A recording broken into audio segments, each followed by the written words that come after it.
Après la multiplication, nous allons passer à la division. Nous avons donc un registre qui contient 18 jetons.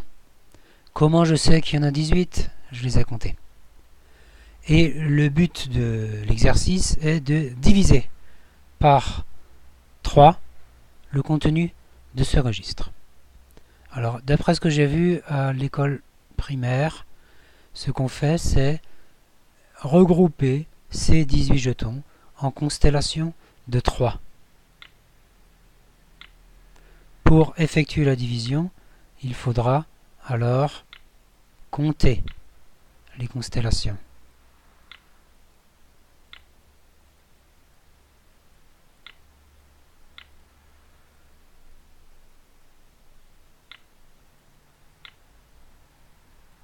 Les enfants savent très bien faire ça, ils sont bien entraînés.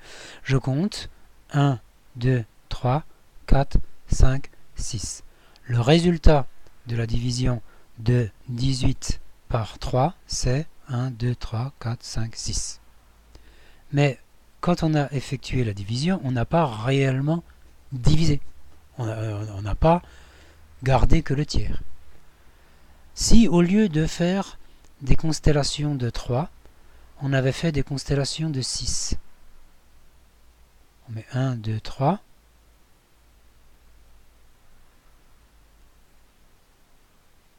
En quelque sorte, je propose de mettre les constellations de 3 horizontalement.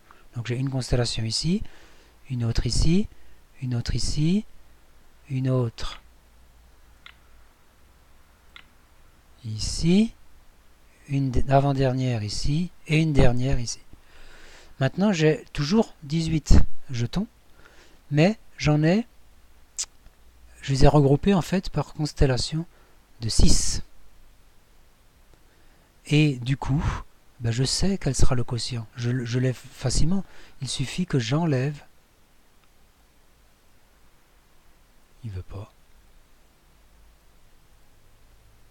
Il suffit que j'enlève simplement 2 des 3 constellations. Le quotient qui reste là, c'est 6. C'est 6 pièces. Donc là, la division a été effectuée réellement.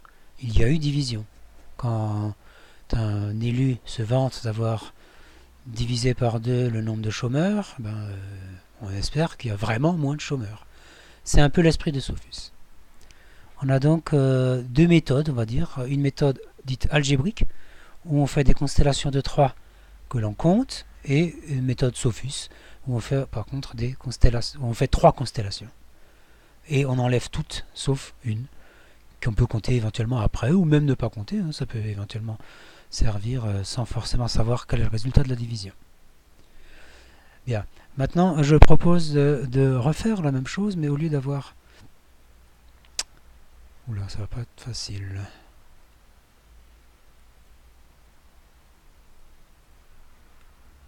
Au lieu d'avoir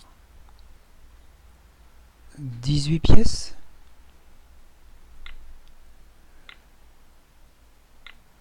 je n'en aurai que 17.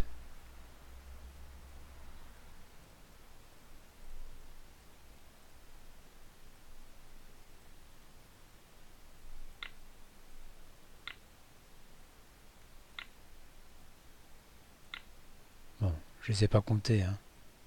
Il en manque une. 18 moins 1, ça fait 17. Bien, donc j'ai 17 pièces. Je constate que la méthode Sophus ne permet pas par contre de faire une division euclidienne. Avec les constellations de 3, la méthode algébrique, j'ai par contre un résultat qui est connu depuis Archimède et Euclide. Le quotient va être 5, puisqu'il y a 5 constellations de 3, et j'ai un reste de 2. Qu'est-ce que ça donne en version Sophus? Je veux diviser 18 par 3, je vais donc tout simplement diviser la tirelire, contenant initialement 18, par 3, et afficher le contenu final, et j'ai bien 6.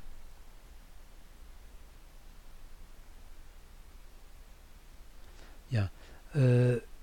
La division euclidienne peut s'introduire aussi avec donc la méthode d'Archimède, où l'idée, en fait, j'ai 17 pièces. Je veux diviser 17 par 3. Je crée une constellation de 3, je l'enlève. Je crée une deuxième constellation de 3, je l'enlève. Et en même temps, je compte. Combien de constellations ont été enlevées? J'enlève une troisième constellation de 3, une quatrième, une cinquième. J'ai enlevé 5 constellations de 3, le quotient est 5, il me reste une constellation de 2, le reste est 2.